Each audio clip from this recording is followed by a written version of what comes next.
आज हम धारा 57 कल जीवन निर्वाह भत्ते से संबंधित थी एंड सस्टेंस अलाउंसेस के संबंध में। धारा 58 है थी निरोध और छोड़ा जाना, इन डिटेंशन एंड रिलीज। डिग्री के निष्पादन में सिविल कारागार में निरुद्ध हर व्यक्ति नंबर 1 का जहां डिग्री 5,000 रुपये से अधिक धनराशि का संदाय करने के लिए है, वहां 3 मास के अनधिक अवधि के लिए, यानी कि every person detained in the civil prison in execution of a decree shall be so detained where the decree is for the payment of a sum of money of exceeding the 5,000 rupees for a period not exceeding the 3 month, यानी कि 3 महीने से, यदि 5,000 से अधिक की degree है तो 3 महीने से अधिक के कारागार में नहीं रखा जाएगा। जहां डिग्री 2,000 रुपये से अधिक किंतु 5,000 रुपये से अनधिक धनराशि का संदाय करने के लिए, वहां केवल 6 सप्ताह से अधिक अनधिक अवधि के लिए ऐसे निरुद्ध किया जाएगा। परंतु वह ऐसे निरोध में से निरोध की उस अवधि के अवसान के पहले छोड़ दिया जाएगा। उसके निरोध के वारंट में वर्णित रकम का सिविल कारागार के बाहर साधक अधिकारी को संदाय कर दिए जाने पर, अथवा सेकंड उसके विरुद्ध डिग्री के अन्यथा पूर्ण रूप से संतुष्ट हो जाने पर, अथवा जिस व्यक्ति के आवेदन पर वह ऐसे निरुद्ध किया गया था उसके अनुरोध पर, अथवा जिस व्यक्ति के आवेदन पर उससे निरुद्ध किया गया था उसके द्वारा जीवन निर्वाह भत्ते का संदाय करने का लोभ किए जाने पर। यानी कि सिविल में अगर जो कोई सिविल इम्प्रिजनमेंट में गया तो उसका खर्चा वही देगा, जैसे डिग्रीदार ने भेजा तो डिग्रीदार देगा, या जिस पर्सन ने भी। परंतु यह भी कि खंड सेकंड या खंड थर्ड के अधीन ऐसे निरोध में न्यायालय के आदेश के बिना नहीं छोड़ा जाएगा। शंकाओं को दूर करने के लिए घोषित किया जाता है कि जहां डिग्री की कुल रकम 2,000 रुपये से अधिक नहीं है, वहां धन के संदाय की डिग्री के निष्पादन में निर्णित ऋणी को सिविल कारागार में निरुद्ध करने के लिए कोई आदेश नहीं किया जाएगा। इस धारा के अधीन निरोध से छोड़ा जा गया निर्णित ऋणी अपने छोड़े जाने के कारण ही अपने ऋण से उन्मोचित नहीं हो जाएगा, किंतु वह जिस डिग्री के निष्पादन में सिविल कारागार में निरुद्ध किया गया था उसके निष्पादन में पुनः गिरफ्तार नहीं किया जाएगा। तो यानी कि ये नहीं कि वो निरुद्ध हो गया तो उससे छूट गया, नहीं, लेकिन एक बार जो सजा हो गई उसके बाद दोबारा उसको सजा नहीं की जाएगी, फिर से पुनः प्रारंभ किया जाएगा। बाद धारा जो 58 है वो ये डिटेंशन एंड रिलीज। तो डिटेंशन रिलीज में मैंने आपको बताया ये में कि यदि जो है पेमेंट ऑफ मनी एक्सीडिंग 5,000 रुपये से है तो उसको 3 महीने की सजा और सिविल कारागार होगी, और 2,000 से अगर जो 5,000 के बीच में तो 6 वीक्स के लिए होगी। तो ये धारा 58। धारा 59 है रुग्णता के आधार पर छोड़ा जाना, यानी कि release on ground of illness.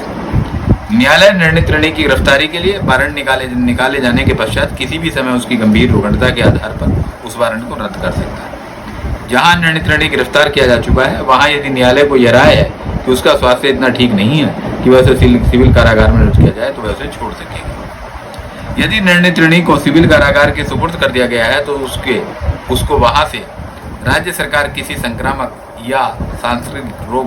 होने के आधार पर छोड़ सकेगी, अथवा सुपुर्द करने वाला न्यायालय या ऐसा कोई न्यायालय जिसके अधीनस्थ वह न्यायालय है उस निर्णित ऋणी के किसी गंभीर रुग्णता से पीड़ित होने के आधार पर छोड़ सकेगा। और इस धारा के अधीन छोड़ा गया निर्णित ऋणी पुनः गिरफ्तार किया जा सकेगा, किंतु सिविल कारागार में उसके निरोध की कुल अवधि धारा 58 द्वारा विहित अवधि से अधिक नहीं है। तो release on ground of illness, right. At any time after a warrant for the arrest of a judgment debtor has been issued, the court may cancel it on the grounds of the serious illness. Second, where a judgment debtor has been arrested, on the court may release him if in its opinion and he is not a fit state of health to be detained in the civil prison. And where a judgment debtor has been committed to the civil prison, the may be released there. And by the state government on the ground of the existence of any infectious or contagious disease, or by the committing court or any court to which that court is subordinate on the grounds of his suffering from any serious illness. Judgment after release under this section may be rearrested, but the period of his detention in the civil prison shall not in aggregate exceed that prescribed by the section 58. अब आता attachment section 60। वह संपत्ति जो degree के निष्पादन में कुर्की और विक्रय के दायित्व के अधीन है। नंबर 1, निम्नलिखित संपत्ति डिग्री के निष्पादन में कुर्क और विक्रय की जा सकेंगी, अर्थात भूमि, गृह या अन्य निर्माण, माल, धन, बैंक नोट, चेक, विनिमय पत्र, हुंडी, वचन पत्र, सरकारी प्रतिभूतियां, धन के लिए वन पत्र या अन्य प्रतिभूतियां, ऋण, निगम अंश और उसके सिवाय जैसा इसमें इसके पश्चात वर्णित है। विक्रय की जा सकने वाली अन्य ऐसी जंगम या स्थावर संपत्ति जो निर्णित ऋणी की है या जिस पर या जिसके लाभों पर वह किसी विनन शक्ति रखता है, जिसे वह अपने फायदे के लिए प्रयोग कर सकता हो, चाहे वह निर्णित ऋणी के नाम में निर्धारित हो या किसी अन्य व्यक्ति द्वारा उसके लिए न्यास में या उसकी ओर से धारित हो। परंतु निम्नलिखित विशिष्ट वस्तुएं ऐसे कुर्क और विक्रय नहीं की जा सकेंगी, अर्थात निर्णित ऋणी, उसकी पत्नी और उसके बच्चों के पहनने के आवश्यक वस्त्र, भोजन, पकाने के बर्तन, चारपाई और बिछोने और निजी आभूषण जिन्हें कोई स्त्री धार्मिक प्रथा के अनुसार अपने से अलग नहीं कर सकती। वह है शिल्पी के औजार, जहाँ शिल्पकार है कोई, शिल्पी के औजार, जहाँ निर्णित ऋणी कृषक है वहाँ उसकी खेती के उपकरण और ऐसे पशु और बीज जो न्यायालय की राय में उसे वैसी हैसियत में अपनी आजीविका का उपार्जन करने के लिए समर्थ बनाने के लिए आवश्यक हो, कृषि उपज का या कृषि उपज के किसी वर्ग का ऐसा भाग जो ठीक अगली धारा के उपबंधों के अधीन दायित्व में मृतक घोषित कर दिया गया है। वे गृह और अन्य निर्माण जिनके मलबों और आस्थानों के तथा उनमें विविध रूप से अनुलग्न और उनके उपभोग के लिए आवश्यक भूमि के सहित जो कृषक या श्रमिक या घरेलू नौकर के हैं उसके अधीन अधिभोग में, लेखा वहियां, नुकसानी के लिए बाद दिलाने का अधिकार मात्र, व्यक्तित्व सेवा कराने का कोई अधिकार और वे वृत्तिकाएं और उपदान जो सरकार के या किसी स्थानीय प्राधिकारी के या किसी अन्य नियोजक के पेंशन भोगियों को अनुज्ञात हैं या ऐसी किसी सेवा कुटुंब पेंशन निधि में से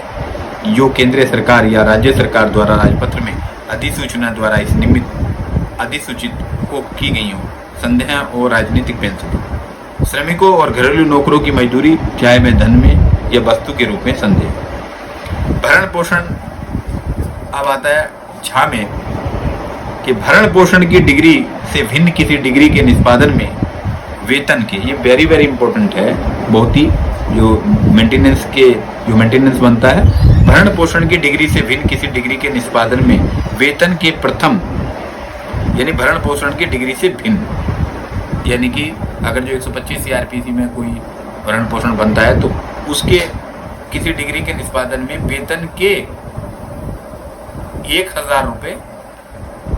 और बाकी का 2/3, यानी कि 1000 रुपये, किसी का 10,000 वेतन है सपोज करो, तो एक तो 1000 रुपये और 9,000 का 2/3, तो 9,000 का 2/3 कितना हुआ, यानी कि 3 दूनी 6, 3 तिया 9 और 3 दूनी 6, तो उससे अधिक भरण पोषण की डिग्री से भिन्न किसी डिग्री के निष्पादन में वेतन के प्रथम 1000 रुपये और उसकी और बाकी का 2/3।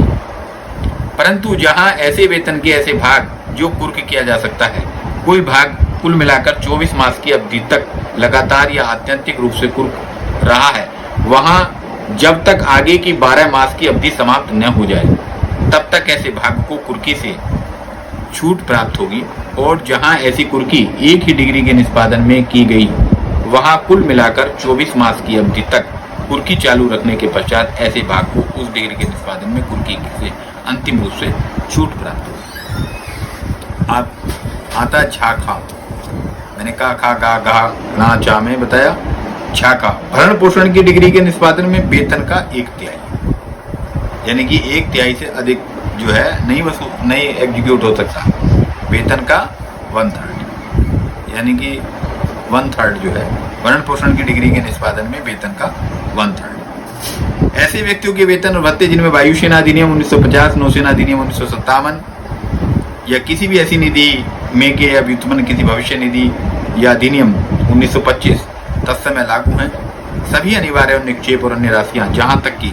उसके बारे में उक्त अधिनियम द्वारा यह निर्धारित घोषित किया गया है कि वो कुर्क नहीं की जा सकती। किसी ऐसी निधि में के या उनमें व्युत्पन्न किसी लोक भविष्य निधि अधिनियम 1968 तत्समय लागू है। सभी निक्षेप और अन्य राशियां जहां तक कि उनके बारे में उक्त अधिनियम द्वारा घोषित किया गया कि वे पूर्व नहीं की जा सकेगी। निर्णीत ऋणी के जीवन पर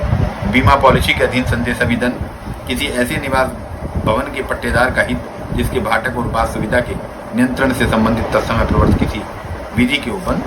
लागू है। सरकार के किसी सेवक की या रेल कंपनी या स्थानीय प्राधिकारी के सेवक की उपलब्धियों का भाग रूप ऐसा कोई भत्ता जिसके बारे में समुचित सरकार राजपत्र में अधिसूचना द्वारा घोषित करे वह कुर्की से छूट प्राप्त है। और ऐसे किसी सेवक को उसके निलंबन काल में दिया गया कोई जीवन निर्वाह अनुदान या भत्ता उत्तर जीविता द्वारा उत्तर अधिकार की प्रत्याशा अथवा अन्य केवल समाश्रित या संभव अधिकार या हित भावी भरण पोषण का अधिकार यानी राइट फॉर फ्यूचर मेंटेनेंस ऐसा भत्ता जिसके बारे में किसी भारतीय विधि ने यह घोषित किया है कि वह डिग्री के निष्पादन में कुर्की या विक्रय के दायित्व से छूट प्राप्त है। या जहां निर्णीत ऋणी कोई ऐसा व्यक्ति है जो भू राजस्व के संदाय के लिए दायी है वहां कोई ऐसी जंगम संपत्ति या ऐसे राजस्व की बकाया को वसूली के लिए विक्रय से ऐसी विधि के अधीन छूट प्राप्त है जो तत्समय प्रवर्तित है। तो मैंने बताया कि धारा 60 जो है this is a very very important है कि यदि कोई भरण पोषण की डिग्री के लिए है तो 1/3 आमदनी का और कोई वैसी डिग्री का एग्जीक्यूशन है तो 1000 प्लस अवशेष राशि का 2/3 जो है वसूल सकते हैं। तो धारा 60 जो है मैंने बताया कि किस तरह से जो है धारा 60 में जो है property liable to attachment and sale in the execution of a decree के बारे में आप लोगों को और देखिएगा अलग अलग कुछ संशोधन किए गए हैं। अब धारा 61 आती है कृषि उपज की भागते छूट parcel exemption of agriculture procedure. राज्य सरकार राजपत्र में प्रकाशित साधारण या विशेष आदेश द्वारा यह घोषणा कर सकेगी कृषि उपज या कृषि के किसी वर्ग के ऐसे प्रभाव को जिसके बाबत राज्य सरकार को यह प्रतीत होता है कि वह उस आगामी फसल तक उस भूमि पर समय खेती करने के लिए तथा निर्णीत ऋणी और उसके कुटुंब के निर्वाह के लिए उपबंध करने के प्रयोजन के लिए आवश्यक है। सभी कृषकों या कृषकों के किसी वर्ग की दशा में डिग्री के निष्पादन में कुर्की या विक्रय के दायित्व से छूट होगी। धारा 61 parcel exemption of agriculture procedure ये राज्य सरकार जो है राजपत्र में अधिसूचना द्वारा जो है कृषि उपज में भागते छूट प्रदान कर सकती है। द स्टेट गवर्नमेंट में भी जनरल और special order published in the official gazette declare that such portion of agriculture procedure और of any class of agriculture produced as may appear to the state government to be necessary for the purpose of the providing until the next harvest for the due cultivation of the land and for the support of the judgment debtor and its family and shall in the case of all agriculturist or of any class of agriculturist be exempted from liability to attachment to sale of execution of degree। अब आता है